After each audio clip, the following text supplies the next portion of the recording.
माझ्या मुलाला मी जास्त ओरडणार नाही. त्याला जास्त काही ओरडलं वगैरे तर मग तो काही चुकीचे ॲक्शन्स घेईल का? थोडं काही बोललं तर 7व्या मजल्यावरून उडी मारली वगैरे अशा काही न्यूज येतात.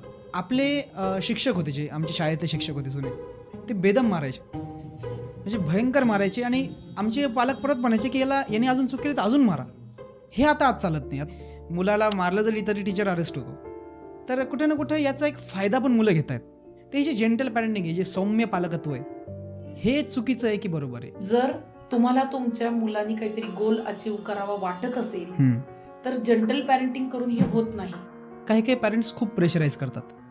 ह्याने ऍक्च्युली काय काय परिणाम होऊ शकतात ह्याबद्दल मला जाणून घ्यायचंय. सकाळी 5 ला उठलं पाहिजे. 5 वाजता उठल्याशिवाय अभ्यास होत नाही. आमच्या वडिलांनी सांगितलंय. आम्ही जेव्हा लहान होतो आम्ही चड्डी घालून जायचो. आमच्या घरी काहीच नव्हतं, सगळं सुरू होतं. आता मी तुमच्याशी एवढं बोलतोय, तुमच्या मुलांना मी समजून सांगतोय, सगळं ऐकतील. माझ्या घरी बोंब आहे.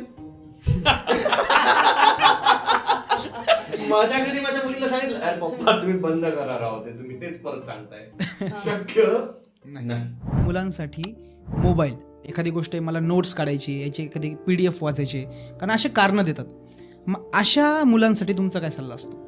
मुलं मोबाईल वापरतायत, याचा फर्स्ट सोल्युशन इज पॅरेंटनी मुलांना मोबाईल देऊ.